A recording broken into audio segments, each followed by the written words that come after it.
मुश्तबा खामनाई कहाँ है? ये वो सवाल है जो गुज़िश्ता चंद दिन से ज़ेरे गर्दिश है। क्या वो ज़ख्मी हैं या वो किसी महफूज़ मुकाम पर मुंतकिल हो चुके हैं? आमिर रज़ा मेरे साथ मौजूद हैं, उनसे बात करते हैं। आमिर भाई, एक सवाल ज़ेरे गर्दिश है गुज़िश्ता चंद दिन से कि मुश्तबा खामनई कहाँ पे हैं, क्योंकि वो बिल्कुल मंज़र से गायब हैं कुछ कुछ दिन से। वो महफूज़ हैं, किसी महफूज़ मुकाम पर मुंतकिल हो चुके हैं या ज़ख्मी हैं?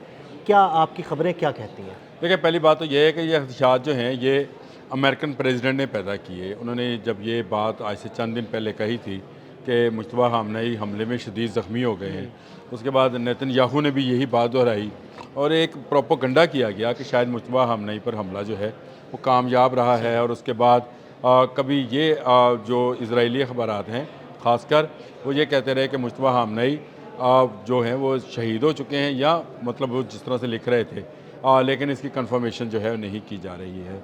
मुश्तबा खामनई जो हैं उनके बारे में ईरान में भी उसी तरह से ही हसासियत पाई जाती है जिस तरह से इसराइल या अमेरिका में हसासियत उनके बारे में पाई जाती है। फिर उसके कुछ दिन के बाद ये खबर डोनाल्ड ट्रंप ने खुद ही अपनी खबर को बाउंस बैक किया और उन्होंने कहा कि मैं नहीं चाहता कि मुश्तबा खामनई को कुछ हो बिल्कुल। और हम मुज़ाकरात की तरफ जा रहे हैं। और आपको याद होगा जिस दिन स्टॉक मार्केट ऊपर गई थी और ऑयल प्राइसेस नीचे हाँ आई जी। थी, दोबारा वो 94 96 पर आ गई थी ऑयल प्राइसेस। ये वो दिन था जब मुश्तबा खामनई की ज़िंदगी के बारे में बताया गया था। ये र्यूमर्स चलते रही। बहुत सारे लोग हमसे भी ये सवाल अगर आपने अपने व्लॉग्स में नीचे कमेंट्स बिल्कुल, में अक्सर देखा हो, कमेंट्स में लोग पूछते हैं कि जनाब आप कि ये पता करें और हमें ये बताएं कि मुश्तबा खामनाई नहीं ज़िंदा कहा। हैं, शहीद हो गए हैं या ज़ख्मी हैं या बिल्कुल महफूज हैं, क्या इत्तलात है इस बारे में? अक्सर लोगों के कमेंट्स आते हैं। जी, बिल्कुल ऐसे ही। देखें, ईरान में अली ख़ामनई के बाद अगर न्यूक्लियर जो उनके रिएक्टर्स हैं, उनकी मिसाइल बैटरीज़ हैं, उनके बहरी जहाज़ हैं, उनके फ़ाइटर प्लेन्स हैं, उनकी पूरी पासदारानी इनकलाब है, इन सब से कीमती अगर कोई है तो मुश्तबा खामनई है। बिल्कुल ऐसे। और वो किस कदर महफूज हैं और किस जगह पर मौजूद हैं, इसका अंदाज़ा या मुश्तबा खामनई साहब को है या फिर रशिया को है। अब मैं एक नया बड़ा इंकशाफ आपके सामने करने लगा हूँ। देखें, रशियन एम्बेसडर ने मुलाकात की है। अच्छा। इस तरह की खबरें जो हैं वो उन्होंने ही बताया कि मुश्तबा खामनई जो हैं वो ना सिर्फ मौजूद हैं बल्कि वो बिल्कुल ठीक हैं। और पासदारान इनकलाब की उसी तरह से जिस तरह एक सुप्रीम कमांडर जो है वो अपनी फ़ौज की रहनुमाई करता है, उसी तरह से कर रहा है। ये जितने हमले या वेव्स चलाई जा रही हैं, ये सादिक 4 के तहत, वादा सादिक 4 के तहत मेरे ख्याल है अभी तक 94 के करीब जो है ये इन्होंने वेव चलाई हैं मिसाइल्स की। इनकी तमाम की मंजूरी मुश्तबा खामनई ने ही दी है। अच्छा, अच्छा, और ठीक मुश्तबा है। खामनई अली खामनई के शहादत के अगले लम्हे ही इस तरह की एडवाइस देना शुरू हो गए थे, क्योंकि पासदारान इनकलाब उनको पहले से ही लीडर मानते हैं। बिल्कुल। ये पासदारान इनकलाब के साथ रहे हैं, उनके साथ मुख्तलिफ जगह पर एक अरसा उन्होंने गुजारा लीड है। किया पासदारान इनकलाब को। और ये जो सिस्टम है जिस पर मैंने एक दिन आपसे पहले भी कहा था, कभी इस पर भी बात करेंगे कि दुनिया में डिसेंट्रलाइजेशन ऑफ पावर का जो अमली मुजाहरा है वो पहली मरतबा किसी फ़ौज में किया गया। होता यह है कि फ़ौज का एक जनरल होता है, वो फ़ौज को कमांड कर रहा होता है। अगर आपने जनरल को ख़त्म किया तो आपकी फ़ौज बिखर जाती है। हाँ जी। इन्होंने ये किया कि इन्होंने पहले से प्लान कर रखा था कि अगर किसी वक्त में सुप्रीम कमांडर को कुछ होता है तो कैसे डिसेंट्रलाइजेशन होगी और कौन कौन बंदा क्या क्या अपनी अपनी जगह पर, हाँ जी। मसलन एक कमानदार है या एक मिसाइल सिटी है, उसका एक हेड है, कोई जहाज़ है, तो वो किस तरह से रिएक्ट करेगा और कैसे टाइमिंग पर करेगा। ये एक पूरी साइंस है। यानी उन्होंने पूरा एक नक्शा खींच के रखा हुआ था कि अगर खुदा ना खास्ता सुप्रीम लीडर को टारगेट किया जाता है तो उसके बाद कौन कौन सी क़यादत होगी और कहाँ कहाँ वो कौन कौन सी जिम्मेदारियाँ संभालेगी। मैं आपको एक छोटी सी मिसाल देता हूँ। सुपर पावर है अमेरिका। अगर आप सेंटकॉम पर, सेंट्रल कमांड जो उनका ऑपरेशन सेंटर है, आप अगर उस पर बॉम्ब गिरा दें या आप पेंटागन पर गिरा दें तो अमेरिकी फ़ौज को अगले लम्हे में समझ नहीं आएगी कि किसने क्या रिएक्ट करना है। बिल्कुल। आया ये रशिया ने किया था, चाइना ने किया, ईरान ने किया, कोरिया ने किया, किसने किया। ये मामला ईरान ने इस तरह से, ये एक ऐसा रियाजी का असूल था कि इसको डिसेंट्रलाइज भी हो गए वो और वो मुनज़्ज़म भी रहे।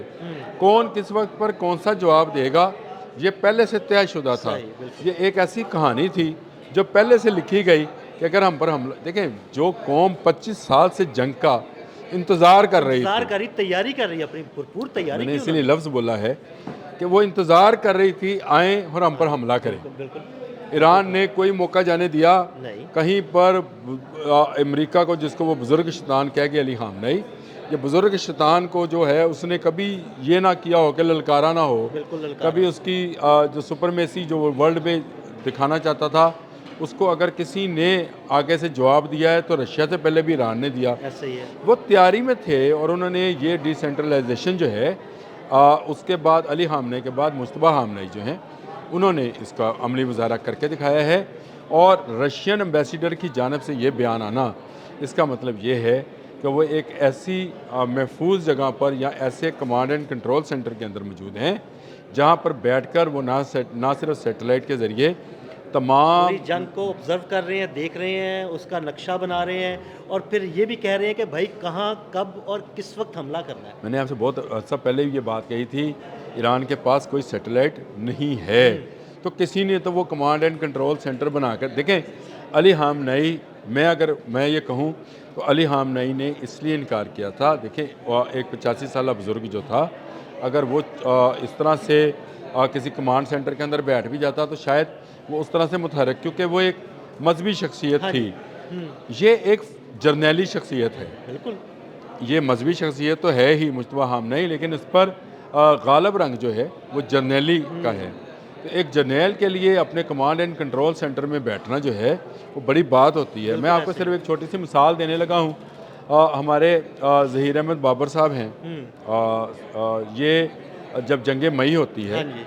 तो ये जब कमांड एंड कंट्रोल सेंटर में थे तो ये कहते हैं कि ये 2 रातें सोए नहीं हैं। बिल्कुल। और ये उस पूरे ऑपरेशन को जिसमें हमने राफेल गिराए थे, इसको ख़ुद ना सिर्फ कमांड कर रहे थे बल्कि वो साथ साथ बहुत सारे जंगी बाकी मामलात को ऑब्ज़र्व भी कर रहे थे। जो कमांडर होता है वो किस जगह पर बैठकर कमांड एंड कंट्रोल सेंटर, अभी तक अमेरिका, हैरत की बात है कि अमेरिका अभी तक ये पता नहीं चला सका कि इनका कमांड एंड कंट्रोल सेंटर कहाँ हाँ है। जी। अगर वो पता चला सकता तो यकीनन उसे हिट करता ना। तो वो नहीं कर इसलिए मुश्तबा ख़ामनेई ना सिर्फ महफूज हैं बल्कि वो इस वक्त भी एक जर्नैल की तरह जो है अपने पासदारान इनकलाब को इंस्ट्रक्शन दे रहे हैं। और जो मैंने आपसे बात कही है, ये कमांड एंड कंट्रोल सेंटर दिखाया जाएगा, ये जंग बंद हो लेने दें, इसका पूरा विज़िट कराया जाएगा, जर्नलिस्टों को दिखाया जाएगा कि मुश्तबा ख़ामनेई यहाँ बैठकर जो है इस तरह नक्शा देखा करते थे जैसे उनके सामने टीवी स्क्रीन पर हम बैठकर ट्रंप को सुनते हैं या बाकी लीडरान को देखते हैं या हम समंदर को देख रहे होते हैं या मुख्तलिफ नज़ारे देखते हैं। बिल्कुल वैसे ही वो जंग का सुबह और शाम में, रात और दिन में बिला इम्तियाज़ जो उसको कहते हैं रोशनी या जो भी उसको कहें कि वो उसको देख रहे थे, यानी नाइट विजन्स में भी देख रहे थे, डे विजन्स में भी देख रहे थे। तमाम हरकत व सकनात को ना सिर्फ देख रहे हैं बल्कि देखने के साथ साथ वो उस पर अमल भी करा रहे हैं। और सबसे पहले उन्होंने जो कमांडर्स बनाए थे वो उनके साथ मुकम्मल राब्ते में हैं। तो ये एक ऐसी चीज़ है जिनको ईरान ने ना सिर्फ इम्प्लीमेंट किया है बल्कि रशियन एम्बेसडर की तरफ से अगर ये चीज़ आई है तो आप फिर समझ जाएं कि इस वक्त वो कितने के महफूज बैठे हुए हैं, जहाँ तक अमेरिका क्या दुनिया की कोई ताकत नहीं पहुँच सकती। बहुत शुक्रिया आमिर भाई। बिल्कुल आमिर रज़ा ने बड़ी तफसील के साथ आपको बताया कि मुश्तबा ख़ामनेई कहाँ पर हैं और इसकी तस्दीक कहाँ से आई। मज़ीद अपडेट्स के लिए हमें फॉलो करते रहें। अदील अहमद और आमिर रज़ा को इजाज़त दीजिएगा। अल्लाह हाफ़िज़।